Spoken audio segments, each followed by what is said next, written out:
Hello, everyone, and if you're as amazed as me, welcome to week 4.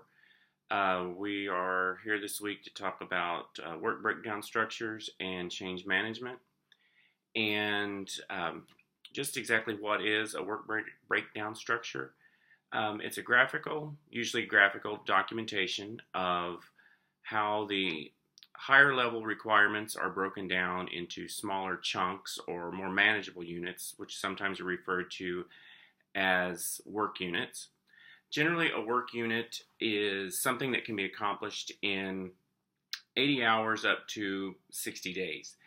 Um, when the project is being initiated, when we collect our initial requirements, this is the starting point for creating our work breakdown structure.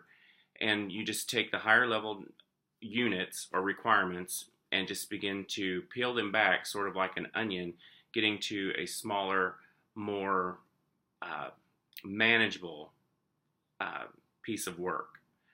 Um, and no project is going to be planned perfectly, so change will inevitably be introduced.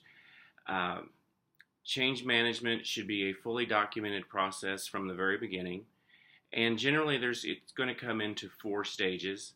First, the change will be proposed. Someone within the organization or the team will recognize there's something that the requirements just weren't quite right, just didn't quite fit the actual process. So they would take a formal document and propose a change, and that change should be summarized. It should summarize the impact on if it's going to cause cost savings to the project, if there are any legal reasons that need to be addressed through this change, um, how it's going to impact the budget for the project, if it's going to increase our budget significantly, or if it's just going to be a minuscule change. Um, it also needs to address how the timeline is going to be updated, uh, how resources will be impacted, and if it's going to impose any risk to the project. The next step in a change request is if it's going to be approved or not. Uh, a governing body should be appointed in the beginning when the change management process is adopted, and you have 4 choices. You either accept the change, you accept it with conditions, meaning that certain things need to be modified, it can be rejected, or they can choose to table it and address it at a later time.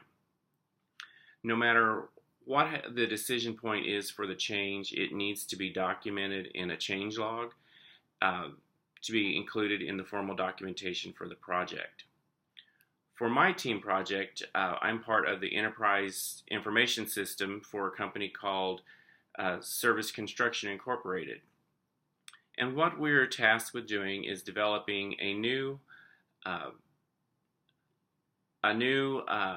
enterprise-wide system that will incorporate an email server, be able to provide mobile workstations for satellite employees and employees that are working on a remote job site. It'll also need to include an email application for PDAs and smartphones, and they're also asking for a company website. And it's incorporating a WBS into that project. We need to have large areas that will focus on the payroll department, accounting, which would include purchasing and expensing. They're also asking for a way of monitoring bidding and planning, to manage projects, to have some reporting capabilities available, a training section, and also a plan to transition from the legacy system into the new system. And those points would begin to be our first level of the WBS, and each one being broken down into smaller, more manageable units until we get to a level where each work unit will feed up to the next level, all the way up to where we're able to meet those requirements and provide a quality deliverable. So that is WBS and change management in a nutshell, and look forward to seeing you in class.